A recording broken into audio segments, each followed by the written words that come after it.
శుభాధిపతి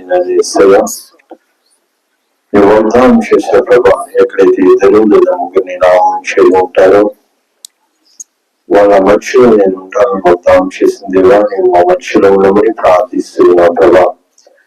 ఈ సమయంలో ప్రభా, ఈ నిమిత్తమైన ప్రభా, ఈ గ్రామానికి మేము వచ్చామని పెరిగిన దేవుడు ప్రభా, ఈ ప్రాంత వాసులని జ్ఞాపకం చేసుకోమని దర్శించమని ప్రభా. అంతేకాకుండా ప్రభా తండ్రి, ఈ గ్రామంలో ప్రభా నీ నామమును స్తుతించుటకు ఆరాధించుటకు ప్రభా, నీ నామ ఘనతకై ఒక మందిరంలో హల్లెలూయా స్తుతి మహిమ ఎల్లప్పుడు దేవుని స్తుతించదము. హల్లెలూయా హల్లెలూయా హల్లెలూయా హల్లెలూయా హల్లెలూయా హల్లెలూయా హల్లెలూయా స్తుతి మహిమ ఎల్లప్పుడు దేవుని స్తుతించదము. అల సైన్యములకు అధిపతి అయిన ఆ దేవుని స్తుతించదము. అల సైన్యములకు అధిపతి అయిన ఆ దేవుని స్తుతించదము. అల సాంద్రములను దాటించిన ఆ యెహోవాను స్తుతించదము. అల సాంద్రములను దాటించిన ఆ యెహోవాను స్తుతించదము. హల్లెలూయా స్తుతి మహిమ ఎల్లప్పుడు దేవుని స్తుతించదము. వలన బలమందువారు ధన్యులు ధన్యులు. యెహోవా నీవు నమ్మిక గలవారు ధన్యులు. నీవు ఆనందం గలవారు ధన్యులు.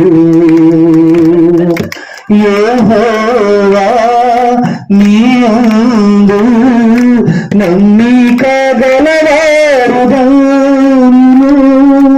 నీ మందిరావరు నందానందం గలవారు ధన్యులు.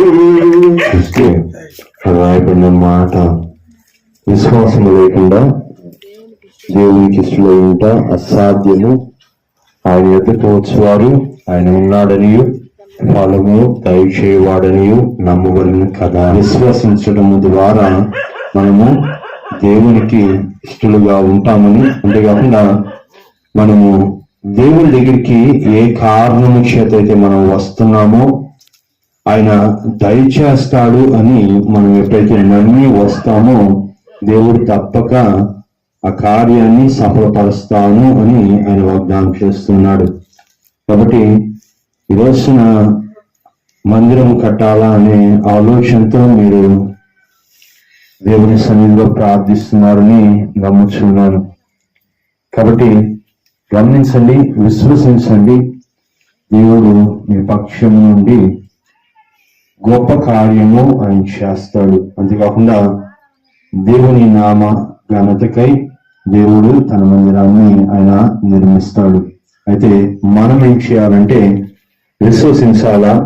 దేవుడి దగ్గరికి వచ్చే ప్రతిసారి మనము ఎటువంటి హృదయంతో రావాలంటే దేవుడు తప్పక మనం ఏదైతే అడుగుతున్నామో ఆయన అనుగ్రహించడానికి సమర్థుడు, ఆయన తప్పక అనుగ్రహిస్తాడు అనే ఆశతో అటు ఆలోచనతో మనము రావాలని దేవుని సేవకునిగా తెలియచేస్తున్నాను. ఎందుకంటే చేస్తాడో లేదో దేవుడు అనే ఆలోచనతో రావడము అంటే అది తప్పకుండా దేవుడు అవమానించడమే, దేవుని నామాన్ని అవమానించడమే. ఎందుకంటే దేవుని వాక్యంలో చెప్పిన మాట ఏంటంటే యాకోబు పత్రిక 1వ అధ్యాయము 7వ వాక్యంలో ద్విమనస్కులైతే దేవుని యొద్ద నుండి మనం ఏమీ పొందుకోలేము అని దేవుని వాక్యం చెప్తుంది. కాబట్టి మనము రెండు మనస్సులతో దేవుని దగ్గరికి రాకూడదు. దేవుడు ఈ భూమి ఆకాశాలను సృష్టించింది ఆయన ఒక మాట సెలవిచ్చి సృష్టిస్తున్నారు కనుక మేము ఎందుకు వచ్చాము అక్కడి నుంచి, ఈ మిమ్మల్ని అందరి దేవుడు ఎలా తీసుకుని వచ్చాడో చెప్తాను. మీకు ఇంటి ముందు ముగ్గు వేస్తారు తెలుసు కదా, చుక్కలు పెడతారు. కొన్ని చుక్కలు పెట్టి ఆ చుక్కలు కలుపుతారు, ఒక బొమ్మ వస్తుంది. ముగ్గులు కూడా ఒక చుక్కలు పెట్టేసి ఆ చుక్కలు కలుపుకుంటే ఒక బొమ్మ వస్తుంది. దేవుడు ఇప్పుడు చాలా చుక్కలను కలిపాడు అనిపిస్తుంది నాకు. ఎలా కలిపాడనే చెప్తా. మొదటగా ఈనాడు చూస్తే క్రైస్తవ్యంలో ఎక్కడ చూసినా వ్యాపారం అయిపోయింది. అంటే డబ్బు దగ్గర చాలా మంది క్యారెక్టర్ మార్చుకుంటారు. దానికి బెస్ట్ ఎగ్జాంపుల్ ఏంటంటే యేసు ప్రభు శిష్యుడే క్యారెక్టర్ మార్చుకున్నాడు. ఇస్కరియోతు యోధ 30 వెండి నాణాల కోసం యేసు ప్రభుని అమ్మేశాడు. ఏంది యేసు ప్రభు ప్రసంగాలు ఎన్ని ఉంటాడా? యేసు ప్రభు అద్భుతాలు చూశాడు, కానీ 30 వెండి నాణాల దగ్గర యేసు ప్రభుని అమ్మేశాడు. అలాంటి పరిస్థితుల్లో ఇప్పుడు ఉన్నాం మనం. అంటే ఎవరైనా తేడా లేదు. అందుకని అబద్ధ బోధకులు, సేవకు అబద్ధ ప్రవక్తలు ఎక్కువైపోయారు. క్రైస్తవ్యంలో వ్యాపారం ఎక్కువైపోయింది. అన్ని జనుల దూషణ కూడా జరుగుతుంది. సత్య మార్గము అబద్ధ బోధకుల వల్ల దూషింపబడుతుంది అంట. ఇలాంటి సమయంలో దేవుడు గమ్ముగా ఉంటాడా? ఎవరినో ఒకరిని పిలవాలి.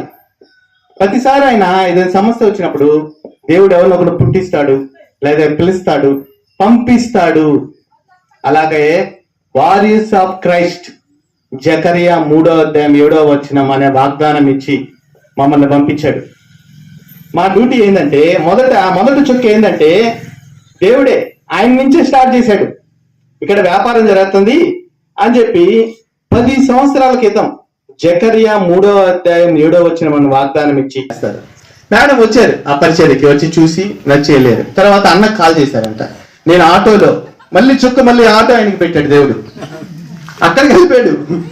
ఆటో ఆయన చెప్పాడంట మేడంకి, ఇక్కడ ఒక చిన్న చర్చ ఉంది, అలా ఆగిపోయి ఉంది, ఎవరైనా సహాయం చేస్తే బాగుందంటే మేడం మనసులో అనుకుంది. కానీ మేడం కానుకొని అక్కడ వేయాలి కదా. కానీ మైండ్ లో అలాంటి చర్చికి సహాయం చేయాలని అనిపించింది ఆమె కూడా. చేసినప్పుడు అన్నకు మళ్ళీ కలిపారు. లైన్ కలిపితే సరే ఒకసారి మనం చెప్తే ఎట్టా ఈ పోయిన నెల నుంచి చేస్తున్నాం 3 చర్చిలకి, సరే మనం చేస్తాము అన్నప్పుడు మేడం కూడా కొంత సహాయం చేశారు. అలా దేవుడు ఏం చేశాడంటే అన్ని ఇట్లా చుక్కలు కలుపుకుంటా వచ్చి చివరికి ఈ రోజు ఇక్కడికి తీసుకొని వచ్చాడు. 5 కిలోమీటర్లు చెప్పి చాలా దూరం తీసుకొని వచ్చేసారు.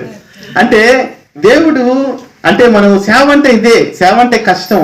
నేను అనుకుంటే సేవ అంటే త్యాగం, సేవ అంటే వదులుకోవడం, సేవ అంటే లాభం కాదు నష్టం. ఇప్పుడు మా టైం వదులుకోవాలి. పాస్టర్ గారు 4 గంటలకు ఉంది, ఇది ఎక్కడికి వెళ్ళాలి. నేను అడిగాడు ఎంతసేపు పడుతుంది, 5 కిలోమీటర్లు బ్రదర్ అని చెప్పాను. చాలా ఫీల్ అయిపోతారు మనసులో. తర్వాత మా పిల్లకాయలు తీసుకురావాలి మీ స్కూల్ నుంచి, మా టైం అవుతుంది. అయినా దేవుడు తీసుకొచ్చాడు సరే అని. ఇంత కష్టంతో అంటే దేవుడిచ్చిన ఆయన కలిపాడు. అంటే మేము ఎవరో తెలియదు.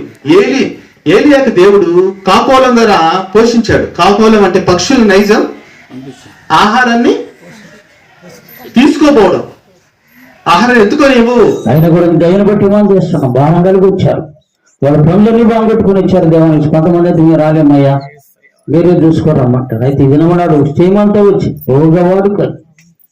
మరి ప్రభు ఎందుకు కొన్ని ఆటంకాలు జరిగినాయి, అయినా కూడా ప్రార్థన చేసాము దేవానికి స్తోత్రాలు.